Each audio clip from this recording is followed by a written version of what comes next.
Yozuvchi, shoir, tarjimon, birinchi o'zbek roman muallifi Abdulla Qodiriy. Taxallusi Julqunboy. 1894-1938 Toshkent shahrida Bog'bon oilasida tug'ilgan. U musulmon va rus tuzem maktablarida, keyinchalik diniy madrasada va Moskvadagi adabiyot institutida ta'lim oldi. Qodiriy rus, arab va fors tillarini yaxshi bilgan. Sharq va jahon adabiyoti durdonalarini qunt bilan mutolaa qilgan. Bugun Abdulla Qodiriyning Mehrobdan chayon romani haqida qisqa audio matn tayyorladik. Asarda 19-asr o'rtalaridagi Qo'qon xonligi davri tasvirlanadi. Asosiy qahramon Anvar yetim qolib, o'qib, yuqori lavozimga ko'tarilgan yigit. U Ra'noni sevadi, ammo saroydagi hasad, mansab, fitna ularning hayotini murakkablashtiradi. Roman bizga adolat va vijdonning qadrini eslatadi. Asardan namunalarni o'qib eshittirsak. Agar Farhodning shirin bo'lsa, Majnunlarning Laylosi, nasib o'lmish menga gulshan alo gullarning Ra'nosi. Agar or etsa Layli haqlidir, qaysining jununidan ne baqrano, xaridorining talab ahlining mirzosi.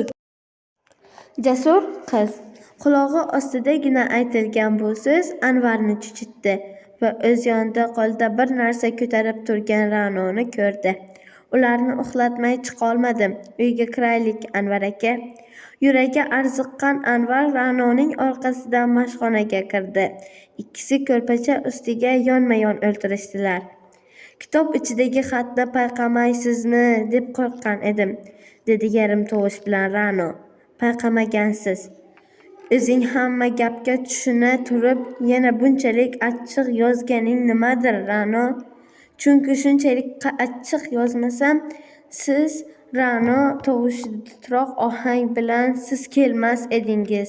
Siz mirzaboshliqni yaxshi ko'rasiz-a? Anvar bu munosabatsiz savoldan biroz hayron bo'lib turdi. Tushunmadim. Nima demoqchisan? Siz mirzaboshliqni yaxshi ko'rasizmi, deyapman. Yaqinda mirzolikni tashlamoqchiman, Ra'no. Mirzolikni tashlagandan so'ng nima ish qilasiz? Qo'qondan ketaman, sayohat qilaman. Meni ham o'zingiz bilan olib ketmaysizmi? Anvar yana tushunmadi. Ra'noning yuziga ancha qarab turdi. Senga mumkinmi, Ra'no? Mumkin, deb qaltirandi Ra'no. Mirzaboshlikni hozirdan e'tiboran tashlasangiz mumkin. Bu so'z Anvarni ham qaltiratib yubordi. Nima deyapsan, Ra'no? Ra'no bir necha vaqt javob berolmay turdi. O'zini to'xtatib olish, hayajonini tindirish og'ir edi. Haligi so'zingiz chin bo'lsa, men ham siz bilan ketishni xohlayman. Basharti sizga og'ir oshmasam. Anvar jim bo'lib qoldi. Tushiga ham kirmagan bu taklifga nima deyishni bilmasdan entikdi. Basharti sizga og'ir oshmasam, dedi takrorlandi Ra'no. Jasur qiz, deb o'ylandi Anvar. Chindan ham bu jasurona isyon xotin-qizlar tomonidan Xudoyorning hayvoniy istagiga qarshi birinchi ko'tarilish edi. Anvar istiqbolda qanchalik mushkulot va xatar ko'rmasin, bu jasoratni xush qabul qilishga majbur. Chunki muhabbatdan ham ilgari yigitlik taqozosi shu edi. U o'z yaqinida turgan qora tugunni ushlab qaradi. Bu nima, Ra'no? Bu sizning eski kiyimlaringiz. Nima uchun bu? Basharti siz xohlasangiz. Anvar paranjimi deb chamalag'an edi. Mantiqsiz bu javob uni shoshirdi. Xo'p, sening rizoliging yo'lida, dedi Anvar yarim tovushda. Menim eski kiyimlarimdan senga nima dakor? Ra'no javob berish o'rniga uzun silishoniga olib borib tugunni yesha boshladi. Paranji olmadingmi axir? Hozir, dedi Ra'no va qorong'ida bir narsalar qila berdi. Paranjisi ham bordir deb o'ylagan Anvar uni o'z holiga qo'yib turdi. Birar daqiqadan keyin Ra'no yerdan bir narsani tutib qo'zg'aldi. Paranji kabi uzaygan narsa ichidan choq etgan bir narsa yerga tushdi. Topib oling shuni. Anvar yerni timiskiladi. Nima edi? Ayamga bergan omonatingiz. Anvar tushgan narsa oltinlar ekanini payqadi. Uzoqni o'ylagan Ra'noga qarshi yuragida yana bir haroratliroq muhabbat sezdi. Topdingizmi? Topdim, turing endi. Anvar Ra'no bilan boshliqlashib hujradan chiqdi va o'z yonida paranji yopingan qizni emas, telpak va to'n kiygan yosh o'spirin bir yigitni ko'rdi. Bu nimasi, Ra'no? Ra'no javob berish o'rniga yo'lakka qarab yuraverdi. Darvozani ochib ko'chaga chiqqandan so'ng Anvar Ra'noning oldiga tushib yo'l boshladi va o'zidan yengillik his etdi. Chunki Ra'noning yigit suratiga kirishini andozasiz ma'qul. Bemahalda paranjilik xotinni boshlab yurish mirshav va qorovullarda ham turli shubha tug'dirgani kabi Anvarning o'zi uchun ham o'ng'aysizlik bo'lar edi. Go'yo bir o'rtog'i bilan ketib borgandek parvosiz ko'ringan Anvar burilishga yetganda o'zidan 10 qadam orqadagi hamrohini kutib turdi. G'urubi yaqinlashgan qip-qizil oy Anvar to'xtagan muyishda ko'laka kabi zaif nur sochar edi. Ra'no Anvar yoniga ketib qayoqqa yuramiz degan kabi bir yo'lga va bir hamrohiga qaradi. Soch o'rimlarini telpak ostiga bosib, to'ni to'pig'i ustiga tushayotgan yigit Anvarning ko'ziga yana ham do'ndoqroq ko'rindi. Anvar Ra'noning to'nini biroz ko'taribroq ushlatdi. Onda sonda telpakdan chiqib qolgan sochlari tolalarini yashirdi va unga degan ishorani qildi. Ra'no oldinda, undan keyin 2-3 qadam orqada Anvar yo'lga tushdilar.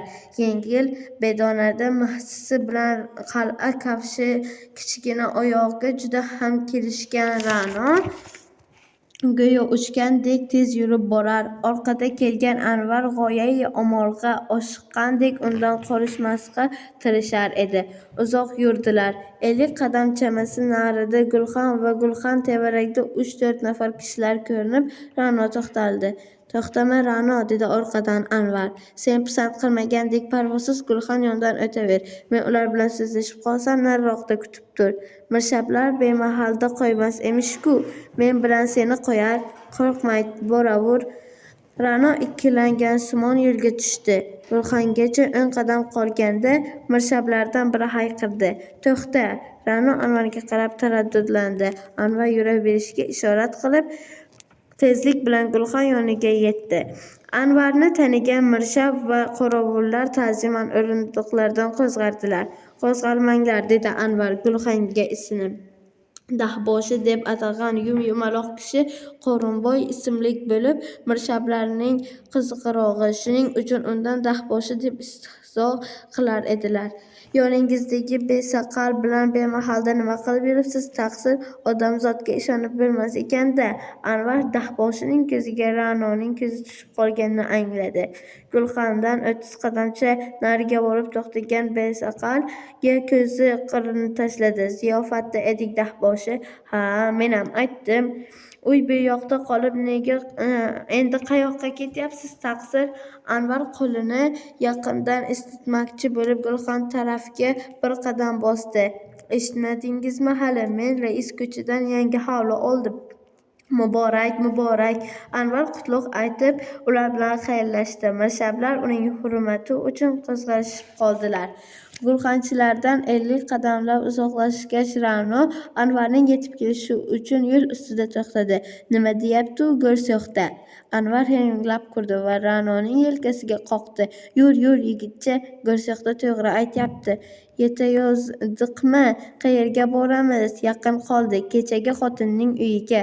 Ra'no oldinga tushib ketdi. Uzoqqina so'zsiz borgandan keyin orqasiga qayrilib so'raldi. O'zlari yaxshi odamlarmi? Yaxshi, yaxshi, dedi Anvar va 10 qadam chamasi indamay bordi. Sen uy egasidan qochib o'ltirma. O'zi mening og'am. Tuzukmi, Ra'no? Xo'p. Yana biroz yurib, torroq bir ko'chaga burildilar.